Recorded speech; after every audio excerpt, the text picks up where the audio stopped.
Good afternoon, Marvin. Thank you for being here with us today. Good to be here, sir. It's my pleasure today on April the 3rd, 2012, to be interviewing Marvin Eugene Bowman.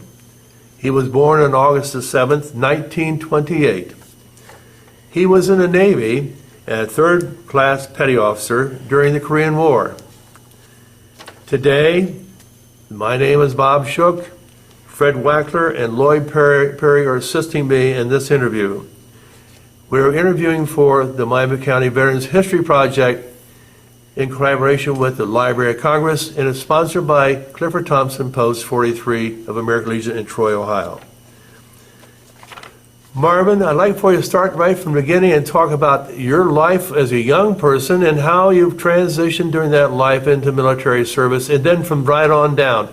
We're not going to talk, but we'd like for you to talk, but I'll ask questions, or Fred will ask questions once in a while. Okay. Ready? Well, to start with, I was kind of on a bad start. My mother passed away when I was about a year and a half old, so my sister got married, so she agreed to raise me. So I was raised all my life by my sister until I graduated. And then I lived in Elizabeth Township, went to school there, graduated there, and everything, and I stayed with them at the home place there. My dad did not remarry or anything, so we just was all there together. So you had a farm background then?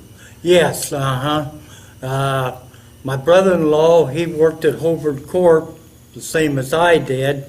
After I graduated, I went straight to Hobart Corp in 1947, and he worked there too, but we had some acreage, small acreage out where we lived, and he farmed that. When he got off work in the daytime, and of course I worked at night, and I farmed it in the daytime. So that's how we kind of grew up and everything. And then in 1949, I got laid off at Hobart Corp, and it was kind of hard to find a job, and I signed up for unemployment, and they fought me on it and wasn't going to give it to me, so I signed up in the United States Navy. So in March of '49, I went to the Navy. They sent me all the way to San Diego, California for boot training. You enlisted for how many years now? Pardon? How many years did you enlist for? I enlisted for 3, but the Korean War come along, and they extended me for another year. So I spent 4 years, really. I didn't get out till in '53, March of '53. So I spent back and forth from the East Coast to the West Coast. After boot training, they shipped me to Memphis, Tennessee. I took my mechanical training there. I was a grease monkey, worked on the engines on the aircraft and everything. When I graduated from there, they sent me to Patuxent River, Maryland. That's outside of Washington, D.C. And it was a big naval test center. They got all the aircraft from the manufacturers there, and they run tests on them to see if Navy was going to buy them. If they didn't prove out, they did not buy them. So it was highly classified base. You couldn't take pictures, you couldn't do this, you couldn't do that. They pretty well had you undercover. So you were in the Navy and you were trained as in the aircraft part of the Navy, though? Yeah, I was in the naval aviation part. Mm-hmm. Yeah. And your classification, again, what was that? I was a petty officer, 3rd class. Okay. Yeah, that's what I come out. I passed the other tests, 2nd and 1st, like that, but back then they wasn't, advancing people up, because the petty officers were staying and taking 30 years for retirement, so that wouldn't leave the 1st class move up to petty officers, 2nd class couldn't move up to 1st class, and 3rd class couldn't move up to 2nd. So it made it kind of rough back in those days and everything. When you were stationed there at Washington D.C. and you did a lot of secret work, you said, Marvin, Yeah. can you give us some examples of what we're talking about? Well, they would run different tests. That they had different squadrons set up. I was in tactical test, and then they had flight squadron. They had armored squadron. That would run the different tests. But mostly, they wouldn't tell you just what the tests were that they run. But you worked on the aircraft and kept them up in A1 shape for the pilots, They'd take them out and run the different things, instrument tests, different things, If we didn't have nothing to do, a lot of times they'd let us go up with them. You might spend 5-7 hours up in the air just doing this, up and down, turning and everything. So it was quite interesting. But they were all pretty well there at that base. We're all fighter squadrons. We had one big plane, which was called a P-2V. It was a two-engine bomber plane and everything. But that's the only one we actually had at our squadron. Yeah. Was that the early days of jet engines, or did you have Yes, propellers and jet, or both? Yeah, we had jet engines, and I was qualified. You had to take a test to drive the crane that would lift the jet engine out so you could pull a complete check on it. And we also had semis rigged up like cattle cars that we hauled the people, the sailors, from their barracks to chow to work, back and forth 3 times a day. So it was a big, wide open base. You could drive for miles and miles on it and not, get to the main gate. And we was right there at a body of water, and across the body of water for the married people, that's where their quarters was at. They wasn't on the base with ours. So they would have to take a ferry over at night, and I got my wife's 2 passes when 2 times she come up, and we stayed with the family across the bay for a few days. Yeah, it was a very interesting and highfalutin place. Now they told me, I didn't get to see it happen, but they told me before I got there they had 2 of the what do you call them? They weren't planes, the round saucers. They had 2 of them, propeller driven. They were up there. And one of them crashed, so they canceled the project, but I didn't get to see them. But I was told that they had 2 of them up there before I got there at that base, yeah. What kind of planes were these? What was the... We had F-2F jets and F-9F jets. That was the 2 fighter jets we had. 2 propeller-driven planes were AD-4s and F-4Us, and the wings folded up half on them. And they had real thick armor on them. I'd say about a good inch and a half thick over the fuselage in case the pilots would get shot at, while they had some protection. Yeah. It was some base to be at. I spent 2.5 years there. Did you have a secret clearance there? No, nothing like that, but it's just, that they wouldn't let you have cameras. And we had a civilian base up at the end of the post where you could, if we went on liberty, you could put on civilian clothes, and then when you came back, you changed into your Navy clothes and went to your barracks and on to work. Talk about your barracks living and the food and that type of thing. Okay. The barracks, we had 2 floors, and I was up on the 2nd floor, and the barrack and the chow was, I'd say, maybe about a block up the street, but we had very good chow and everything. Good breakfast, dinner, and supper and everything. If you didn't like what they was serving, then you had the Cape, or the ship service you could go to, and you could buy your own stuff if you didn't care for it. Or if you was on liberty, you could go outside the base. But the little town outside the base wasn't very big then, back in the 40s. I imagine it's huge now. Was that a permanent base or was it temporary? Yes, it was permanent. And I think it's still going. I went back once, don't ask me what year, and they did let me go aboard in the car, but I couldn't stop here or there or take pictures. I had to stay in the car and just take my family around to where my barracks was, where I worked at, and, places like that on it. Yeah. Well, they served there you say 2.5 years? 2.5 years I spent there. Then what happened then? Then I was I had 6 months left to go. They transferred me to Alameda, California. I was in Attack Squadron 95, and that was the AD-4s that ended up going to Korea aboard ship. Maybe to get a little bit ahead of time, but aboard ship you had 4 squadrons. We had 2 of jets, squadrons of jets, and 2 of propeller-driven.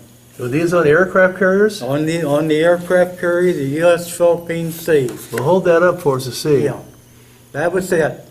Were you on board that one? I was on that board that in 2 different times for 2 weeks at a time for carrier qualification.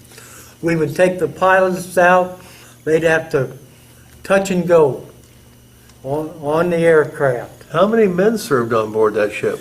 Don't quote me for sure, but I think it was up around 4,000, counting the squadrons and everything. Of course, we was separate, from the ship's company and everything. Tell us about the innards of the ship, about your Okay, food and where you slept and... Okay, well, the food, by the ship rocking, you held on to your tray in one hand and took your fork and ate in the other, and you did not run extra water because, it's manufactured through the ship system. What came out the first time, you kept and everything. You couldn't keep running until you got cold water or this, the other. And we had canvas bunks and everything. I think they were 2 tiers, bottom and lower. And our department was backed by the screws. And it was a little noisy and a little vibration and everything. And we was, I think, 2 or 3 decks down, our sleeping quarters. Because the flight deck was first, then the hangar deck, and then you started getting into the living quarters, officers and enlisted men and everything. So you had to stay away from the officers' quarters. They had it marked, so you know where to go and everything. Well, you had movie theaters and everything else on board? Yeah, we had movie theaters down on the hangar deck at night. But if they had, flights going on, the planes coming in and going, it kind of drowned it out, the movie a little bit, because the planes would come in, touch and go, on the flight deck. And we had 2 Caterpillars up here in front, and it would shoot the planes off first till we got back far enough for them where they could take off on their own. And that was the worst duty I think I had, because they had catwalks on the side, and you'd have to jump up and in and out of those catwalks and go out and check the plane, make sure the tail hook was okay, the chains got on for the catapult before they took off, and then you give the signal man on deck there that everything was okay, and then he would get back with the pilot and shoot him off. I think it went from 0 to 80 miles an hour. I think that was the speed somewhere. Don't quote me 100%, but it was nerve-wracking. And when the planes was coming in, you did not stop and look a second time to see if the tail hook was going to catch, because it might be too late for your life. You jumped down in the catwalk right away and kept your head down, because the cables that those tail hooks grabbed were about that big around, all braided wire. And there were stories out that some people got cut in 2 with one of those braided wires got cut, it would swing around, and if you stood up, you was cut in two in no time. Yeah, so you didn't fool around. Flight deck, you did not fool around up there. You done your job and stayed on it, and you didn't take a second look to see if that plane was going to come in and catch the tail hook.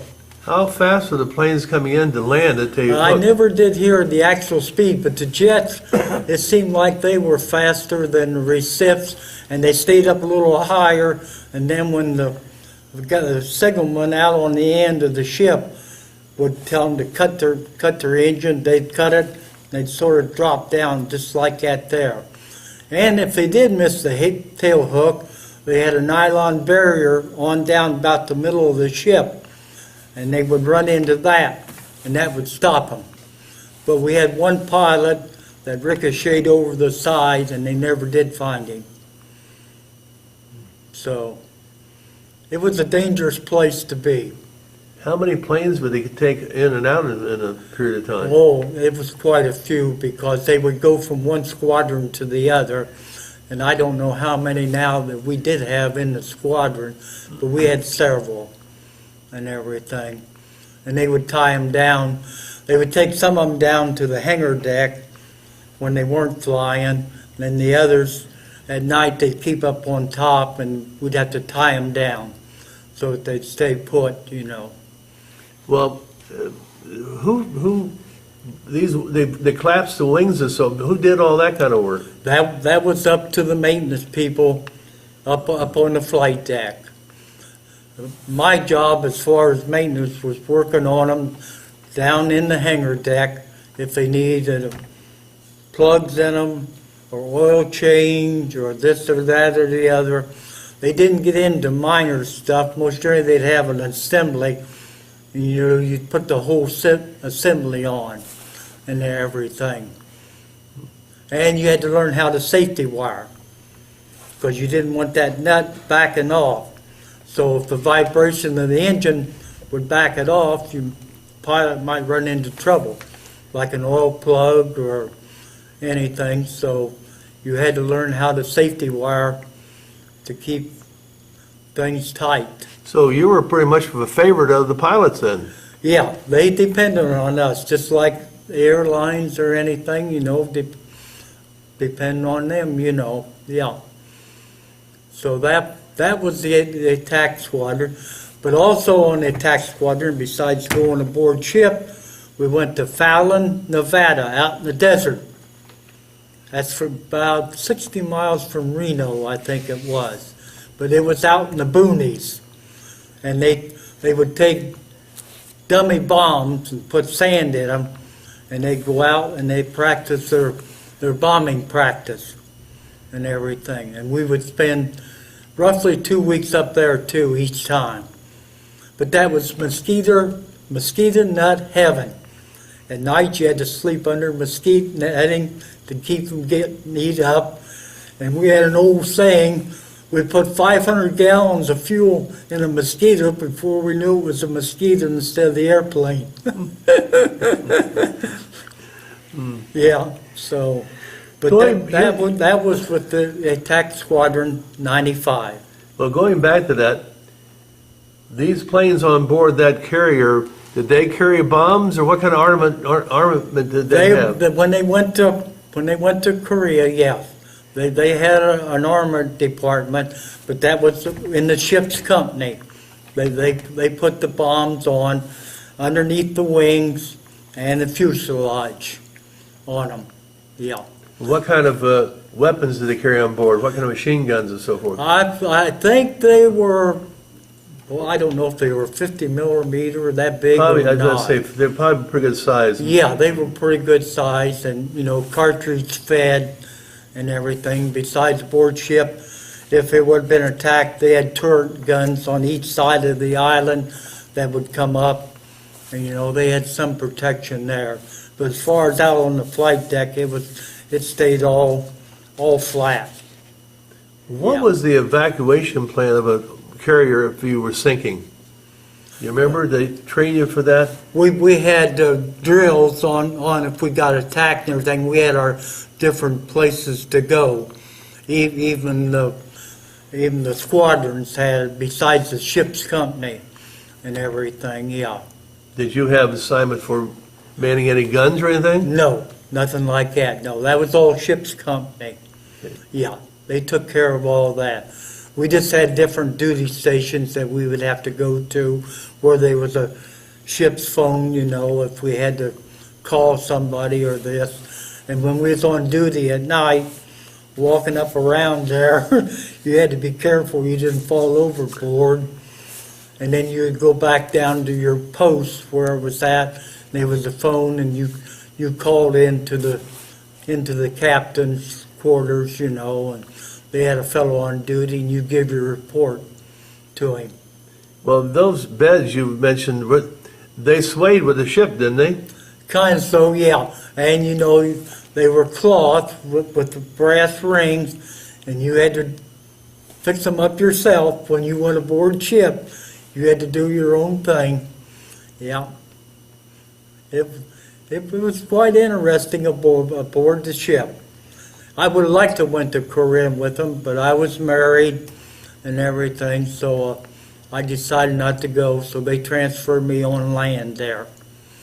And I was with two different squadrons there on land. I was with Fazron 885 and Fazron 116. They were just, one of them was an amphibian group that, you know, on and off on water, and then the other one was a land-based aircraft carrier, yeah. Well, what kind of amphibian aircraft did they have? I Those forget old what the PBYs? name, I forget what they, because I wasn't with them too long, and I just had to, you know, do the maintenance on them. But you had to, they were up, you know, kind of high, and you had big jack stands you had to get up on to get up around the engines to work on them.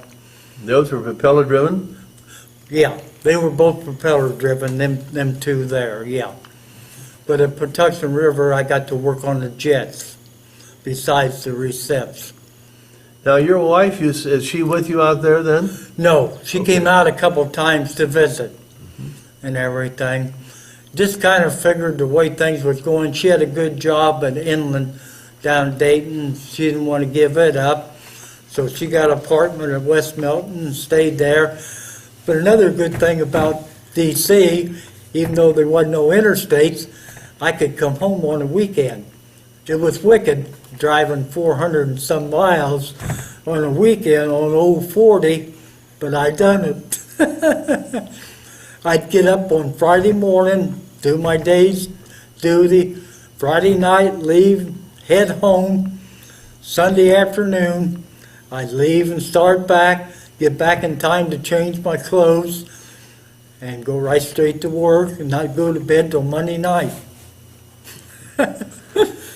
Well, when you came back off your sea duty, then how long were you there? I was there, I'd say less than a month or so. They called me in and tried to get me to ship over and everything, but I didn't do it and everything, and so they discharged me, and I took a bus home. So you were discharged from California? Yeah, Okay. because I was at this Fazron. I had 3 months to do when the ship went to Korea, December of '52, and I got out in March of '53. So they just left me there, and I got discharged right from there. But you know, the government spent all that money shipping me back and forth for a short time and everything. Well, you had some other pictures while you were in the service there. You want to show those? Yeah, okay. This was, I don't know for sure where I got it at, but that's a plainer picture of it. And then when I got to go to Washington, D.C. on the honor, I got that. Plus, I got back in the bus one day, and the gentleman gave me that picture of it. It was a later picture, and I heard that they scrapped it after the Korean War. It's no longer in commission. And what you have behind that now? That there was just my Korean War honor thing when I went to Washington D.C. in October. Okay. Yeah, I just brought that along. These are just little pictures. That's up on the flight deck, and the helicopter in case you had a plane that went down in the ocean and everything. Why they had it. And this was one of my Navy buddies by the big gun turret aboard the ship. It was right by the island. This is a recip plane. Whoop, got two of them. Recip plane coming in, but he wasn't in low enough for a landing. He had to go around and come back in. It was a wave off. They had a flight guy with flags out on the end of the ship over the side, and he would, they knew the code and everything, and where they get waved off or this. And that was another one that just got waved off too. And this is I think a cruiser, escort cruiser out from the carrier in case they needed fuel or anything. Why they could come up closer and fill up the aircraft carrier with fuel. Did they not have tenders to come out to bring you supplies and so forth? Yeah, most generally, like for that 2 weeks, you didn't have to worry because they took us down to San Diego to put us aboard the ship on account the bay up at Alameda wasn't deep enough, so they flew us down to San Diego, and that's where we went aboard the ship. Now here's one coming in. Kind of, he's going to land, and that was this is a helicopter taking off, and this is one. He's down on the flight deck. They use that for rescue? Rescue, yeah. And that's another picture of it. We wasn't being up there so risky. You couldn't take your cameras up, and there's another on the plane coming in and landing. They had several rows of hooks, and if they missed the first one, they tried to get the next one and everything. And like I say, if they missed all of them, then they had to go into the barrier. And that's just another one up high. And then these other two is just a couple pictures. I don't know how they got in there. I guess that's yours truly up by the turret. We all had to wear different colored shirts. Brown was the mechanics, and yellow I think was the flight deck, and green I forget what it was and everything. I don't know. I don't think this makes a difference, but that's what I looked at in the Navy. Handsome young man. Yeah. Yep. The handsome older man now. Yeah. I changed quite a bit. And this is the picture up at Fallon, Nevada I was telling you about. Okay? And these is just some of the Navy buddies. It was so hot up there we didn't have to wear shirts. They were sitting in checking out the planes. They would let you start them, but you couldn't taxi them or anything. You just went through your instrument check to make sure the oil pressure was okay, this, that, and the other, and that's all you got to do. Were those cylinder engines? Yes, they were. They were big cylinders. Were most of them Pratt and Whitney or Wright? I think on these squadrons I was in, it's all Pratt and Whitney. Pratt and Whitney. Yeah. And on the jets, they were General Electric. Yeah. That's just a couple more of the buddies. We got a chance to take pictures out there. Oh, And that's just a group of them that I worked with up there.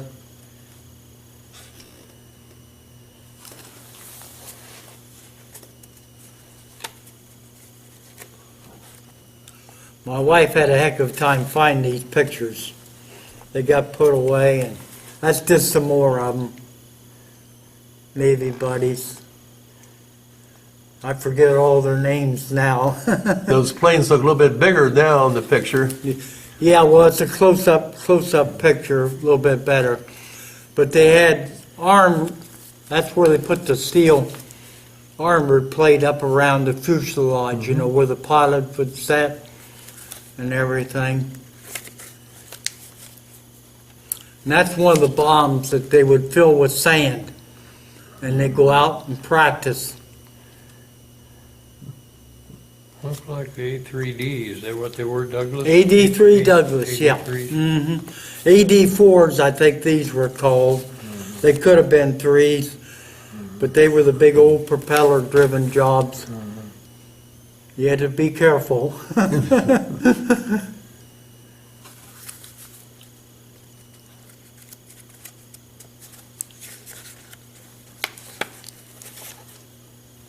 There's a couple of them on the ground that they didn't take off and everything. And that's about it on Fallon. Yep, that's it on it. Well, now you're back home after a bus ride across the United States, you said? It took you, what, 3 or 4 days? Yes, I don't think I'd ever do it again. I took it out there, and you know, the schedule was so tight on that bus that you couldn't take a shower anywhere. So we got a hotel room when we got out there, took all of our underclothes off and everything, threw them away because they stunk and were rotten.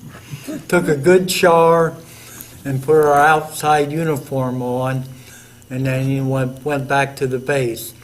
But coming home, I had a little more of a leeway and everything. Wasn't rushed like going out. Well, then you got back to, where'd you come back from and how many days back to where? I came right back. They picked me up down in Dayton and everything, come in on the bus, because there wasn't much of a bus schedule here at Troy or anything. So I come into Dayton, they picked me up. I tried to cut all the corners I could on the money situation to get back. One time, not to go way back, but I just had, one thing I got to tell you about. I think you all know Lieutenant Shepard, the astronaut that went up. I had the honor of Patuxent River. I should have told you then. I had the honor of strapping him in. He was assigned to my squadron, our squadron that I was in. So on the weekend, he wouldn't stay at home. He'd come out in any plane that would fly, he'd take off in it. And he got grounded one time for buzzing the captain's mask. We was all out, captain's mask, and he come in too low. They got his number on the plane, and they grounded him. But I did have the honor of keeping up fairly well with him. I mean, I lost track after tactical tests at Patuxent River, but he was stationed there. And he was a Lieutenant JG then. Yeah. That's an interesting story. So now you're back home. Yeah. Tell us about your adjustment. What happened? Okay, I got back, and I think I only stayed around for about a week and everything. And I went down to good old Hobart. And they signed me up, and I went back to work. I didn't tarry, very long and everything. I figured I better go, because they kept my time going, seniority, while I was in the service. So if I wouldn't have went back, then I would have lost out, and if they'd have hired me, I'd been a brand new employee. So I got 4 years of service counted on. They kept track of it, and they credited me with it. So that made it nice. Well, Hobart, of course, was KitchenAid. Tell us what you worked on when you worked at Hobart. Okay, I started out with in 47 in the tool crib. I got out all the jobs for the different machines. Back then, they done everything. Foundry, machine work, assembly, motor department, everything. Everything was Hobart. Nothing was sent out. So I worked in the tool crib. So the foreman would come up and hand me a ticket for a job, we'll say, on the chuck machines or on the drills. And I would pull out a blueprint, and that would tell me what fixtures to get out, what drills, chucks, cutting tools, this and the other. And I'd get that all out, and I would take it out to that machine so it'd be there ahead of time for the setup man to set the machinist up. We had some machinists that could set up themselves, and others that couldn't. So it made it kind of nice. Then later on, when I got the chance, I bid on a job in the motor department. And that was up on the 3rd floor. And I'd done inserting of motors on the great big stators. We took the copper windings that would be wound, inserted them down the slots in the steel stator cores, formed them up, connected them up, welded them, taped them up and everything, and then they went on to the dip tanks to be dipped and everything. And I spent my last, I don't know how many years there and everything. The men done the big ones, and roughly most of the time we only had 2 men. Sometimes we had 3 men, depending on the work orders, and the women took care of all the little stuff. But we was in the same department with the women. So we had quite an atmosphere. Yeah, but it was very interesting. And how many years did you have? 43.3. And when was this you retired? June of 1990. Then I went to the car wash out on McCaig, Dorset. I've been there 21 years. So I think I'm about due to retire, period. So you're still Yeah. there.